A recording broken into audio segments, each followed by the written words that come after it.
안녕하십니까. 논문으로 설교하기 20번째 시간 갖도록 하겠습니다. 오늘은 티모시 얍이라는 분의 세 번의 유월절과 한 번의 장례식, 히스기야와 요시아의 유월절 이야기를 통해 본 에스라 6장 19절에서 22절까지의 내용입니다. 어, 수백 년 전에 과거에 있었던 어떤 국가적 종교적 행사를 다시 열기 위해서 기획한다고 여러분들이 한번 가정해 보겠습니다. 그런데 그 축제를 다시 재현하는 것은요, 역사를 완전히 새로 쓰려고 하는 아주 정치적인 의도가 숨겨져 있는 행사였던 것입니다. 고대 바벨론 포로에서 돌아온 유대 난민들이 바로 그런 일을 진행했던 것이죠.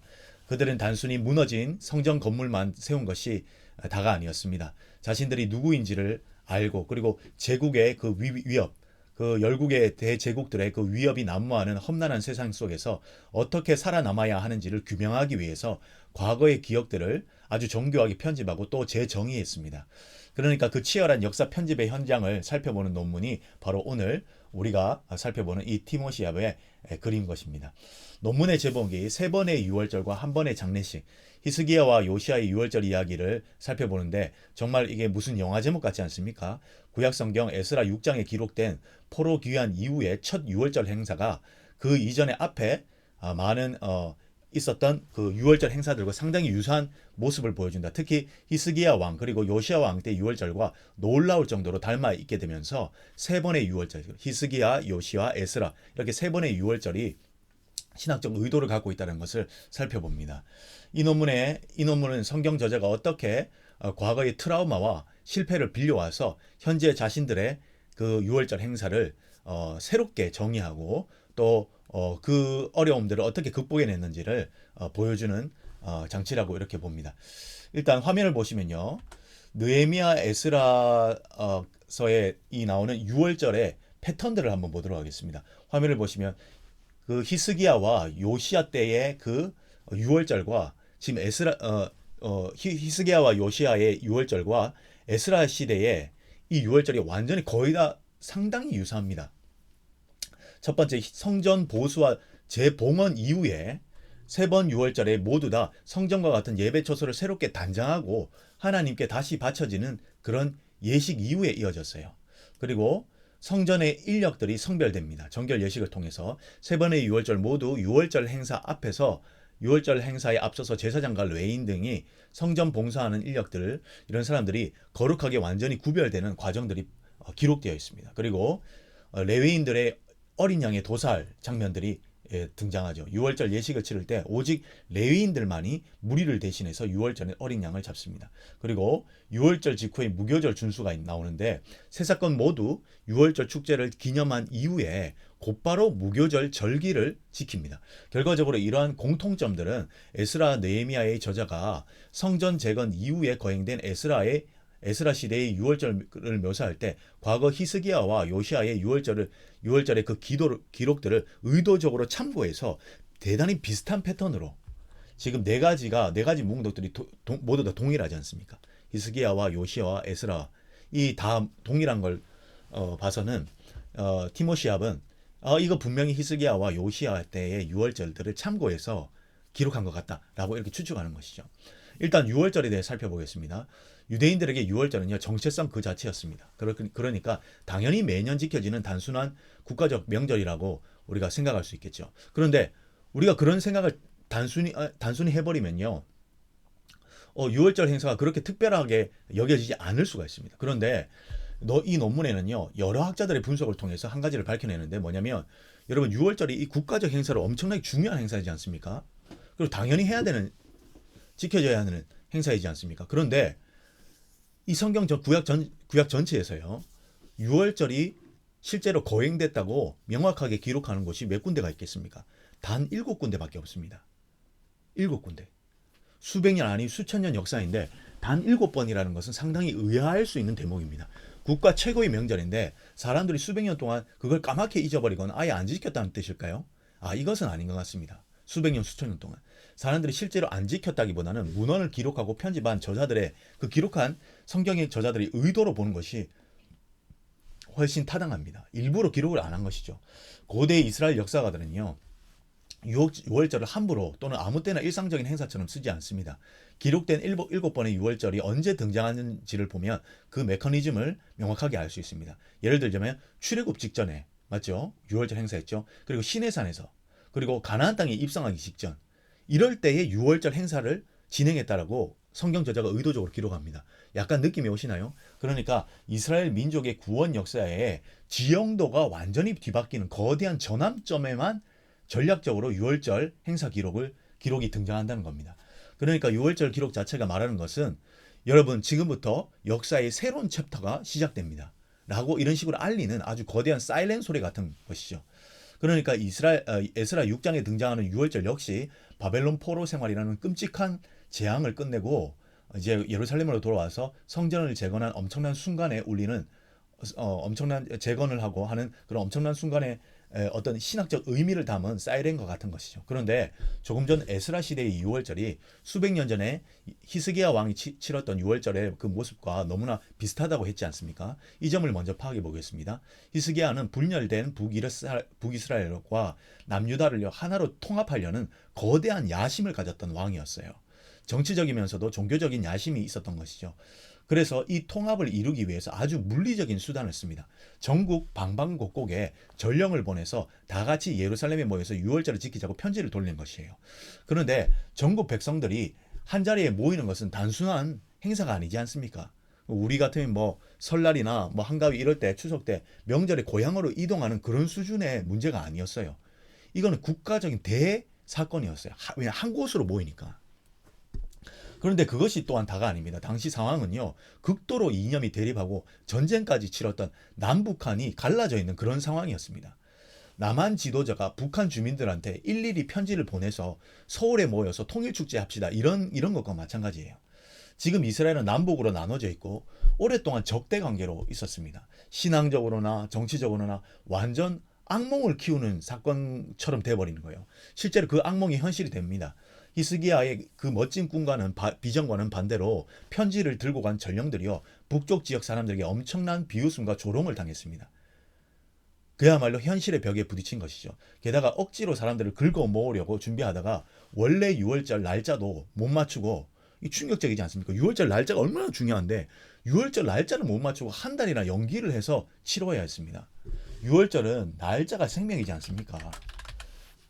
그런데 그것을 못 맞추고 거기다 더 심각한 것은 제사를 주관해야 할 제사장들조차 제의적으로 완전히 정결한 상태를 못 갖춰서 우왕좌왕했습니다. 의도는 좋았지만 의도만 좋았고 실행은 엉망진창이었던 것이죠. 목표는 숭고했으나 실행 과정이 삐걱거렸던 절반의 성공에 지나지 않았던 겁니다. 그런데 에스라 6장에 나오는 6월절은 그러면 어떤가요? 상황이 완전히 180도 달라집니다. 에스라에서의 기록을 보면요. 제사장들은 완전하게 정결하고 정말 온전하게 정결한 모습으로 나오고 날짜도 한 달 미루는 것 없이 정확하게 제때 날짜를 딱 지켜서 행해집니다. 게다가 귀환한 모든 사람들이요. 어떤 거절이나 조롱도 없이 아주 기쁨으로 한마음으로 축제를 즐기는 것이죠. 상당히 이상적인 모습으로 기록됩니다. 그런데 바로 그 지점에서 성경 저자가 아주 고도의 편집 의도가 드러납니다. 성경 저자는요, 에스라 시대 사람들에게 이 본문을 통해서 선언을 하고 있는 것입니다. 보아라, 과거 그 위대한 히스기야 왕조차 완벽하게 이루지 못했던 그 통합된 이스라엘 꿈을 이 6월절 행사를 통해서 지금 폐허 속에서도 성전을 재건한 우리가 마침내 6월절 행사를 통해 이루어냈다. 이렇게 선언하는 것이죠. 과거에 불완전했던 역사를 거울 삼아서 현재 자신들의 성취를 극대화하는 것입니다. 서사를 완벽하게 통제하는 것이죠. 그리고 여기서 짚고 넘어가야 할 것은 조금 전 히스기야가 사람들을 모으려고 썼다는 그 편지 있지 않습니까? 이 편지라는 도구가 에스라서 전반에 걸쳐서 아주 중요한 역할을 합니다. 성전 재건을 추진하거나 반대로 막는 신호등처럼 이 편지가 하나의 매개체의 역할을 합니다. 이 편지가 오가는 과정에서 특히 언어가 대단히 중요한 역할을 하는데요. 언어가 일종의 권력의 갈등을 부추기기도 하고 또는 해결하는 그런 무기로 사용됩니다. 고대 사회에서 언어가 어떻게 심리전의 무기가 되는지 보여주는 생생한 사례입니다. 히스기야 시대로 돌아가면요. 이스라엘을 포위했던 아수르 제국의 군대를 한번 떠올려 보십시오. 아수르 왕 사네립의 이 신하가 예루살렘 성벽 앞에서 유다 백성들을 이제 위협을 하죠. 그런데 그때 당시 국제 외교 언어이자 지도층의 언어였던 아람어를 쓰지 않습니다. 일반 대중들이 다 알아들을 수 있는 히브리어로 소리치죠. 그러니까 지도부끼리 점잖게 아람어로 협상하는 것이 아니라 굳이 선벽 위에서 벌벌 떨고 있는 일반 병사들이랑 백성들이 다 알아들을 수 있게 히브리어로, 그 당시 유대인들이 쓰는 히브리어로, 이제 유대 방언이지, 방언이라고 보면 되겠죠. 히브리어로 외쳤다는 겁니다. 철저히 분열 공작을 일으켰던 것입니다. 너희 지도자들이 지금 너희를 사지로 몰아넣고 있다. 너희 신 여호와라는 그 신은 우리 아수르 군대를 막을 수 없다. 이런 메시지들을 백성들의 귀에다가 들려주는 것입니다. 대중들한테 직접 공포심을 심어서 내부로부터 무너지게, 내부 분열을 만드는 것이죠. 전형적으로 아주 치명적인 어떤 게릴라 심리전이었어요. 그러니까 언어를 통해서 갈등을 부추긴 것이죠. 로컬한 수준으로 공포를 좁혀버린 것입니다. 그런데 이것이 에스라 시대로 넘어오면요, 언어의 역학관계가 완전히 뒤집어집니다. 반전이 일어나는 것이죠. 포로기에 돌아온 유대인들이 성전을 재건하려고 하니까 그 땅에 원래 살고 있던 기득권 세력들, 그러니까 적들이 성전 건축을 막기 위해 페르시아 왕에게 고발장을 보냅니다. 그런데 이때 그들이 유대인들의 언어인 히브리어가 아니라 당시 국제 공용어인 아람어로 편지를 씁니다. 갈등의 무대를 예루살렘에서 당시 최고의 권력기관이었던 페르시아라는 글로벌한 무대로 키워버린 것이죠. 그러니까 글로벌 언어를 써서 판을 키운 것입니다. 적들은 조작 편지를 쓰면서 성전 건축을 페르시아 제국의 안보를 위협하는 반역적 사건이라고 격상시킨 것이죠. 적들은 말하기를 이 사람들이 지금 당신의 통치에, 페르시아 왕의 통치에 기반을 흔들고 있습니다 라고 페르시아의 그 왕과 정치권에 입김을 이제 불어넣는 겁니다. 여기서 우리는 누군가가 어떤 언어, 즉 어떤 플랫폼을 선택해서 불만을 터뜨리느냐가 그 서사의 권력을 완전히 뒤바꿔 놓는다는 것을 볼 수가 있어요. 고대 이스라엘의 적들도 정확히 이 권력의 메커니즘을 꿰뚫고 있었던 겁니다. 게다가 이 갈등의 확장을 시각적으로 보여주기 위해서 실제로 에스라 4장부터 6장까지는요, 성경 원문 자체에서도 히브리어가 아니라 아람어로 쓰여지고 있습니다. 히스기야와 에스라 시대 모두 외세의 집요한 압제라는 공통된 배경을 가지고 있죠. 그리고 언어의 전환이라는 철저한 의도된 신학 장치도 발현되고 있습니다. 이렇게 아람어로 쓰여진 글들을 독자가 읽으면서 무대가 제국 전체로 확장되었다는 것을 느끼게 만드는 것이죠. 이 책을 읽으면서도 언어가 싹 바뀌면서 지금 사건이 이 제국 전체의 사건으로 바뀌고 있구나. 그걸 실감나게 느끼는 것이죠. 그런데 여기서 중요한 것은 페르시아 왕 고레스의 반응입니다.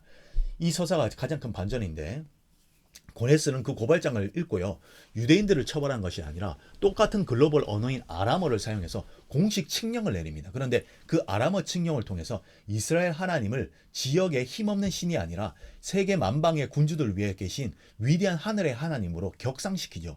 적들의 입장에서는 완전히 당혹스러울 수밖에 없습니다. 나가 제국의 국고를 열어서 성전 재건 비용까지 왕이 전액 지원하겠다고 선언을 해버립니다. 그러니까 적들은 이스라엘을 끝장내려고 국제 언어인 아람어를 끌어들였는데, 오히려 그 아람어 덕분에 이스라엘의 하나님이 온 우주의 통치자로 글로벌적인 데뷔를 하게 된 셈이죠. 완전히 역효과가 난 겁니다. 그리고 그렇게 고레스 지원을 받아서 성전이 완성되고 마침내 유대인들이 유월절을 지키기 시작할 때 성경의 언어는요, 다시 히브리어로 싹 돌아옵니다. 다시 로컬, 이 지역의 현장의 언어로 말입니다. 이것은 단순한 언어적 변환이 아닙니다. 고도로 계산된 신학적 성취죠. 아람어로 하나님이 우주적 통치권이 확인된 다음에 다시 히브리어로 씀으로써 그 렌즈의 초점을 제국의 거시적인 무대에서 다시 유대민족 내부로 아주 내밀하고 독립적인 기쁨으로 이동시킨 것입니다. 상당히 문학적인 설계인 것이죠.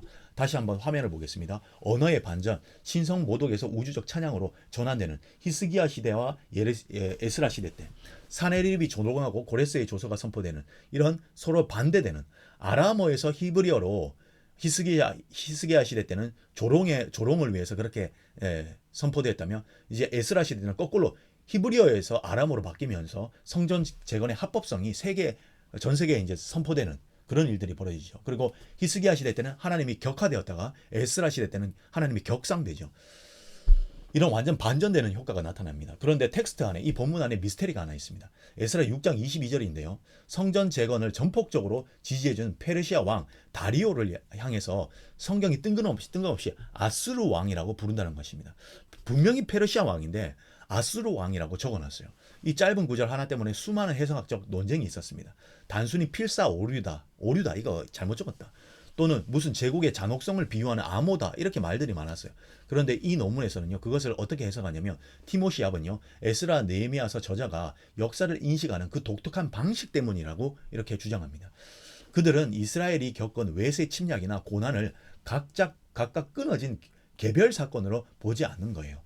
이것을 하나의 끊어지지 않는 억압의 서사, 그러니까 매끄럽게 하나로 이어진 고통의 역사로 이해했던 겁니다. 우리가 여기서 절대 놓쳐서는 안 되는 것은 이 텍스트를 기록한 사람들의 경험의 본질입니다. 수백 년 동안 나라를 잃고 억압받았던 난민들의 입장에서는요, 제국의 간판 이름이 아수르냐, 바벨론이냐, 페르시아냐 이런 것들은 그렇게 중요한 게 아닙니다. 이름이 무엇이든 괴롭힘을 당하고 있는 것은 똑같기 때문입니다. 핵심은 누가 우리를 짓밟고 억압하는가, 그 박해의 연속성이 더 중요했던 거예요. 누가라는 것이 중요한 것이 아니라 이 박해라는 사실 그 자체가 중요한 겁니다. 억압자의 이름표를 바꾸는 것은 중요한 게 아닙니다. 어떤 팩트적인 사건들보다 자신들이 겪고 있는 그 고통의 총량이 훨씬 중요한 것이에요. 그렇다면 기나긴 국가적 트라우마의 굴레가 도대체 언제 본격적으로 시작되었냐는 그것을 묻는 것입니다. 바로 과거 히스기야 왕 시절 사네립이 이끈 아수르 제국이 쳐들어왔을 때부터 시작되었다고 이 에스라 저자는 그렇게 보는 거예요. 그 시작점이 아수르였습니다. 저자는 그때부터 시작된 고난의 아주 긴 터널이 마침내 페르시아 왕의 호의를 통해서 끝이 났다는 것을 선포하고 싶었던 것이죠. 그러니까 페르시아 왕을 아수르 왕이라고 부르는 것은 역사적 무지 때문에 발생한 게 아닙니다. 히스기야 시대 때부터 이어진 길고 끔찍했던 아수르적 억압의 시대가 마침내 완전히 종식되었다는 것을 선포하기 위해서 역사의 처음과 끝을 하나의 링으로 딱 연결해서 아수르라는 문학적 장치를 통해서 나타내는 것이죠. 그냥 연대표를 뭉뚱그려서 나타낸 것이 아니라 그 해방의 카타르시스를 극대화하고 싶어서 역사를 아예 압축해 버린 것입니다. 역사를 신학적 도구로 쓴 것인 거죠. 과거의 고난을 어떻게 신학적으로 마무리 지었는지 이제 그렇게 확인을 하는 것입니다. 그것을 이제 확인했으니까 이제 그 고난에 기여했던 과거의 또 다른 인물을 어떻게 다루는지 살펴볼 필요가 있습니다. 이 논문에서 나오는 한 번의 장례식, 그리고 한 번의 장례식에 대한 앞에 이제 세 번의 이제 축제, 즉 유월절이 있었고요. 이제 한 번의 장례식에 해당하는 요시야 왕의 비극에 대해 이제 살펴보겠는데요. 조금 전에 에스라의 유월절이 히스기야 것과 묘하게 겹친다고 했는데 요시야의 유월절과도 상당히 겹쳐 보입니다. 그리고 이 논문에서 나오는 한 번의 장례식이 바로 요시야 왕의 비극의 이제 이야기인데요. 조금 전 이스라엘의 유월절이 히스기야와 요시야의 유월절과 상당히 겹쳐 보인다고 했고, 특히 제의적인 측면에서 보면 에스라의 유월절은 그냥 요시야의 유월절을 복사 붙이기 한 수준입니다. 화면을 보시면요. 정확한 날짜, 첫째 달 14일에 유월절을 지키고 제의적 준비, 제사장과 레인이 완벽하게 정결한 상태에 준비되고 대리 희생, 레위인들이 모든 회중을 위해 양을 잡고 그리고 정확한 그곳에 있는 모든 이스라엘 자손, 이 모든이란 말이 중요한데 모든 이스라엘 자손들이 유월절을 먹었다 해서 요시야와 에스라도 유월절이 또 거의 유사합니다. 그러나 놀라운 유사성 이면에는요, 두 유월절에 둘러싼 하나님의 말씀이라는 더 깊고 대조적인 문학적 구조가 숨어 있어요. 이게 상당히 중요합니다. 유월절을 둘 다 치렀죠. 그런데 그 유월절 앞뒤로 하나님의 말씀을 전하는 선지자 이야기가 샌드위치처럼 유월절 행사를 감싸고 있습니다. 에스라 시대에는요, 유월절 직전에 학개랑 스가랴 선지자가 성전 재건하라고 독려하는 말씀이 있고, 또 유월절 이후에는 율법을 완성을 통달한 학사 이제 에스라가 본인이 등장하죠. 그럼 요시야 왕 때는 어땠나요? 요시야 때도 유월절 직전에는 훌다라는 여선지자가 등장해서 유월절 멸망을 경고하는 유다의 멸망을 경고하는 하나님의 말씀이 전하고요. 그런데 진짜 문제는 그토록 유월절을 잘 마친 이후에 벌어집니다. 요시야 왕이 갑자기 이집트 왕 바로누고가 군대를 이끌고 올라오는 것을 막아서죠. 그런데 그때 다시 한번 하나님의 말씀이 선포됩니다. 이때 이집트 왕 바로누고가 아주 뜻밖의 말을 합니다. 하나님이 나에게 명령하셨으니 나와 싸우지 말라라고 꼭 하나님의 말씀을 대언하는 선지자처럼 이야기해요. 이렇게 이방 왕이 하나님의 뜻을 전합니다. 이방 왕의 입을 통해서 말을 한 것이죠. 하지만 요시야는 그 왕의 입에서 나온 말을요 철저하게 무시를 합니다. 그리고 무모하게 전쟁에 뛰어들었다가 결국 화살에 맞고 전사하고 말죠. 이것이 바로 그 장례식을 말하는 거예요. 그런데 왜 6월절이라는 그 거대한 종교 행사를 잘 치러놓고 왜 굳이 이집트 왕이랑 싸우려고 한 걸까? 이방 왕이 하나님의 뜻을, 하나님의 이름을 드러내면서 그 말씀까지 전하는데도 어, 전쟁을 원하지도 않았고 평화를 원했는데도 그 경고를 무시한 배경에는 어떤 심리가 있었을까요? 한마디로 철저한 지정학적 오만함이다. 휴브리스다. 이 휴브리스라는 말은요, 고대 그리스어에서 나온 말인데, 자신의 성공에 도취해서 지나친 자신감과 오만함 때문에 망한다는 것을 나타낸 것이거든요. 그래서 요시아가 그런 휴브리스에 빠져 있었다. 내부적으로 6월절이라 행사를 통해서 엄청 이렇게 내부적으로 긍정적인 좋은 일이 벌어지니까 거기에 오만해져서 바깥으로 외부적으로 너무 오만해졌다. 이렇게 볼 수가 있다는 겁니다. 근데 특히 그것이 여호와의 말씀과 관계되어 있어요. 그러면서 이 저자 티모시압은요, 요시아 왕을 부정적으로 보는데 그 근거가 바로 아합 왕과 요시아의 유사성을 나타냅니다. 화면을 보겠습니다. 요세푸스와 학자 크리스토퍼 티백이라는 이론을 가지고 와서 이 논문 저자는요, 요시아와 아합의 죽음의 유사성을 나타냅니다. 첫 번째, 하나님의 말씀의 경고에 대한 거부죠. 요시아가 하나님의 말씀을 듣지 않고 무시했던 것처럼 아합 왕 역시 선지자 미가야의 경고에 전혀 주의를 기울이지 않습니다. 두 번째는 경고를 무시한 전투 강행이죠. 선지자나 하나님에 의해서 나온 경고에도 불구하고 요시아는 무기또 전투로 나갔고 아합 왕은 길르앗 라못 전투로 강행했습니다. 세 번째, 네 번째가 여기서부터 핵심입니다. 여러분, 두 왕 모두 전쟁터에 나가기 전에 동일하게 이상한 행동을 합니다. 무슨 이상한 행동을 했을까요? 바로 변장, 사람들의 눈을 속이기 위해 자신의 모습을 변장시켰어요. 아합 왕은 유다 왕 여호사밧에게는 왕복을 입게 하고 자신은 일반 병사처럼 변장해 나가서 그래서 죽습니다. 그리고 요시아는 어떨까요? 역대기 35장 22절에 보면 요시아가 몸을 돌이켜 떠나기를 싫어하고 오히려 변장하여라고 기록되고 있습니다. 변장이라는 모습이 둘 다 동일합니다. 그런데 더 기가 막히게 둘 다 어떤 모습으로 죽느냐? 동일한 모습으로 죽어요. 뭐냐면 요시아와 아합 모두 전쟁터에서요, 적의 궁수들에게 쏜 화살에 맞아서 죽는 똑같은 최후를 맞습니다. 이처럼 하나님의 말씀을 무시하고 변장한 채 전쟁터에 나갔다가 화살을 맞아 죽는 일련의 이 과정이 매우 흡사하기 때문에 두 왕의 죽음이 비슷한 것을 통해서 아합 왕의 그 죄악들의 그 원인과 이 요시아의 죽음의 원인을 동일하게 볼 수 있다고 보는 것입니다. 무엇이죠? 둘 다 하나님 말씀을 가볍게 여긴 거예요. 요시아 왕이 아합 왕처럼 죽음을 맞이한 사건은 단순한 역사의 우연성이나 불운이 아니라 하나님의 말씀이 지니는 절대적 권위와 그 말씀을 결코 실패하지 않는다는 사실을 입증하는 깊은 신학적 의미를 담고 있습니다. 요시아와 아합 모두 하나님의 경고를 무시했고 전쟁터로 나왔어요. 그리고 독단적인 행동을 할 때 임하는 파멸을 나타내고 있어요. 아합이 선지자 미가야의 경고를 무시했던 요시아 역시 애굽 왕 느고의 입을 통해 전달된 하나님의 말씀을 철저히 무시했습니다.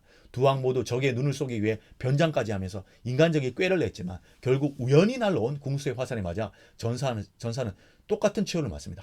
그리고 제가 개인적으로 연구하기는요, 여러분, 죄라는 이 하마르티아라는 뜻이 뭡니까? 여러분 알고 있습니까? 바로 화살이 맞는 그 표적에 벗어나는 것. 표적에 벗어나는 것을 죄라고 했어요. 희한하죠? 화살이 날아갈 때 표적으로부터 벗어나는 걸, 그것을 죄라고 했습니다. 그런데 이 두 왕 모두 놀랍게 화살이 정확하게 맞아서 죽습니다. 말씀으로부터 벗어나는 게 죄인데, 근데 말씀의 그런 모습들이 상당히 유사합니다. 결국 우연히 날라온 궁수의 화살에 맞아 전사하는 똑같은 최후를 맞습니다. 이는 아무리 위대한 왕이나 완벽하게 변장을 하더라도 하나님의 말씀을 거역하고 독단적으로 행동할 때는 이렇게 죽음을 맞이할 수 있다. 역설적으로 성취되는 하나님의 말씀, 하나님의 신실하심이 있습니다. 요시아의 죽음에서 가장 놀라운 신학의 통찰은요, 그의 불순종과 비극적인 죽음의 순간조차도 하나님의 말씀은 반드시 성취된다는 점입니다. 과거 여선지자 훌다는요, 요시아에게 너가 재앙을 보지 않고 평안히 묘실로 들어가게 될 것이다 라고 예언한 바가 있습니다. 역대하 34장 28절에 말하거든요. 요시아가 전쟁터에서 화살을 맞고 끔찍하게 전사한 것으로 보면 겉으로 보기에는 이 예언이 빗나간 것처럼 보일 수 있죠. 하지만 화살에 맞은 요시아는요 곧바로 죽질 않습니다. 예루살렘으로 옮겨져서 중상을 입고 예루살렘으로 옮겨져서 예루살렘 안에서 숨을 거둡니다. 그런데 여러분, 예루살렘이라는 도시의 이름 자체가 평안의 도시, 평화의 도시를 의미하기 때문에 요시아는 결국 훌다의 예언대로 평화 속에서, 평화라는 이 예루살렘 안에서, 평화롭게 평화 안에서 묻히게 된다는 것이죠. 즉 요시아가 아합처럼 죽은 사건, 이 사건은요 하나님의 말씀은 결코 실패하지 않는다라는 사실을 강력하게 증명하는 신학적 장치입니다. 그리고 전쟁을 겪고 중상을 입었는데 예루살렘 안으로 돌아와서 죽는 유일한 왕이 바로 요시아입니다. 그래서 의식이 아닌 말씀이 참 신앙의 척도라는 것을 보여주는 본문이죠. 요시아는 방금 전까지 이스라엘 역사상 가장 성대한 유월절 의식을 치른 왕이었습니다. 하지만 화려한 종교 의식을 지켰음에도 불구하고 정작 하나님의 말씀을 거부했을 때 그 또한 파멸할 수밖에 없는 사람이라는 걸 보여줍니다. 당시 아수르는요,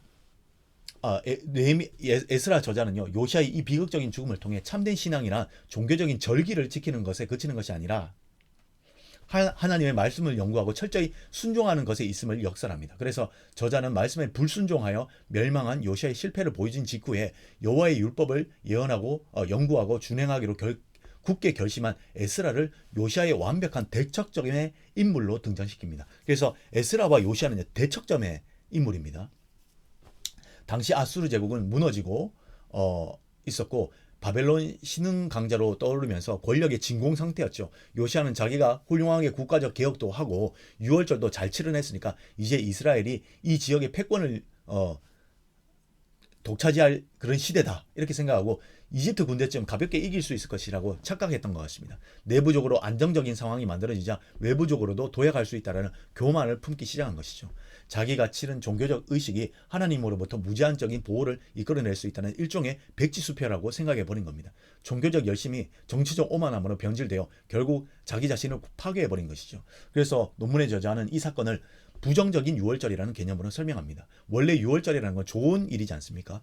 유월절 본래 의미가 뭡니까? 이집트 땅에서 이스라엘 백성이 하나님의 말씀을 듣고 말씀대로 문설주에 피를 발라서 말씀대로 문설주에 피를 발라서 그 재앙을 모면하는, 벗어나는, 그래서 생명을 찾는 그런 아주 놀라운 축복의 행사이지 않습니까? 그런데 요시아는 정반대로 행동했어요. 하나님의 말씀을 철저히 무시했다가 오히려 이집트인 바론느고의 손에 파괴해버립니다. 6월절이 이집트에서 벌어진 사건이지 않습니까? 진짜 서사가 완전히 뒤바뀐 것이죠. 종교개혁과 축제 형식은 너무 완벽했는데 그 본질인 말씀에 대한 순종을 저버렸기 때문에 6월절 서사가 완전히 뒤집힌 참사가 벌어진 겁니다. 이거 대단한 아이러니죠. 보통 우리가 역사에서 요시아 떠올리면 율법책을 발견하고 나라의 개혁을 시도한 훌륭한 지도자로만 우리가 기억하지 않습니까? 그런데 이 논문은요, 요시아의 최후는요, 이스라엘을 파멸로 이끈 거대한 트라우마이자 진짜 뼈아픈 반면교사로 삼았던 겁니다. 선지자 경고를 무시하고 변장까지 해서 전쟁터에 나갔던 그 아합 왕과 너무나 닮아있었을 바가 없다. 아합 왕이 말씀을 어겨서 죽었던 것처럼 야 요시아도 그렇게 똑같이 죽은 거야 라고 신학적 평가를 내리는 겁니다. 바로 이 지점에서 대단히 흥미로운 점은요, 이 논문 저자가 에스라를 요시아의 완전 대척점의 인물로 그렇게 묘사한다는 겁니다. 에스라와 요시아 왕은 둘 다 온전한 유월절 의식을 치렀죠. 에스라가 요시아의 왕처럼 너무나 닮은 유월절 행사를 치렀어요. 그런데 그 유월절 전으로 나타나는 하나님의 말씀을 대하는 태도에서 극명한 대조를 보여줍니다. 요시아가 하나님의 말씀을 경시하고 독단적으로 행동했다가 죽음을 맞이한 반면 에스라는 하나님의 말씀을 연구하고 순종하는데 헌신된 참된 모범적 인물로 등장합니다. 요시아는 다윗이 전투에 앞서 매번 하나님께 뜻을 물었던 것과는 달리 아무에게도 묻지 않고 충동적으로 독단적으로 전쟁에 나가는 등 많은 하나님의 말씀을 철저하게 무시를 했어요. 애굽 왕 바로누고가 전투를 만류하면서 자신의 조언이 하나님의 입에서 나온 말이라고 그렇게 분명하게 경고했음에도 요시아는 그걸 완전히 무시했어요. 요시아는 이스라엘 조상들이 하나님의 말씀을 믿고 문설주에 피를 발라 죽음을 면했던 그 구원 사건, 유월절 사건을 막 성대하게 치른 직후에 이런 일이 벌어집니다. 정작 자기 본인은요, 하나님의 말씀을 거역해서 애굽의 사람의 손에 의해서 멸망당하는 아이러니의 그 비극을 맞이하게 된 것이죠. 반면 요시아의 대척점에 에스라가 있습니다. 에스라 느헤미야 저자는요, 요시아의 실패를 보면서 에스라를 하나님의 말씀에 순종한 탁월한 모범자이자 요시아의 정반대 인물로 묘사합니다. 성경은 에스라를 율법과 지식에 밀접하게 연관돼 서기관, 학사로서 5번이나 언급하면서 모세의 율법에 능통한 자라고 소개합니다. 에스라는 단순히 말씀을 아는 것에 그치지 않고 여호와의 율법을 준행하고 그 규례를 이스라엘에게 가르치기로 굳게 결심한 헌신자로 묘사합니다. 그러니까 실천적인 인물로 묘사하는 것이죠. 결국 에스라는 요시아랑은 완전히 다르게 안티 요시아로 모델로 제시되는 겁니다. 이스라엘 백성들한테 그래서 이렇게 막 외치고 있는 거예요. 이 본문이 요시아처럼 종교적 축제에 취해서 오만해지다가 망하지 말고 에스라처럼 뼛속까지 말씀의 본질에 순종해라. 이것만이 이 무서운 대제국들의 틈바구니 속에서 우리가 살아남을 유일한 길이다. 그렇게 말하는 것이죠. 그 역사적 시각이 바로 이 본문이 가진 힘입니다. 고대 유대인들은요, 포로 귀환하고 성전 재건하면서 겉으로 보기에는 영광스러워 보였지만 사실 속으로는요, 언제 다시 짓밟힐지 모르는 극심한 불안과 혼란 속에 빠져 있었어요. 그래서 그들은요, 자신들의 현재를 어떻게든 정당화하고 새로운 공동체 생존 전략을 세우기 위해서 히스기야와 요시아라는 과거의 거울을 가지고 온 것입니다. 그리고 그것을 아주 날카롭게 깎고 다듬어서 자신들이 이정표로 삼은 것이죠. 이것은 인간이 거대한 국가적 트라우마를 겪은 이후에 어떻게 과거의 파편들을 모아서 자기들만의 생존 서사를 만들어내는지를 아주 정치적으로 잘 이렇게 파악할 수 있는 대목입니다. 역사 그 이상의 의미가 담겨 있는 것이죠. 수천 년 전 고대 이스라엘 백성들이 자기들의 그 불안한 현재를 봉합하려고 과거의 기억들을 떠올리면서 과거에 했던 것들의 약점들까지도 파악해내면서 우리는 그렇게 살지 않겠다라고 선언하면서, 그리고 그 서사의 마지막에는 저자는, 이 에스라는 영웅적인 왕의 자리를 비우고 하나님의 말씀에 전적으로 헌신한 인물로 서기관적인 리더십으로 대체하고 있는 거예요.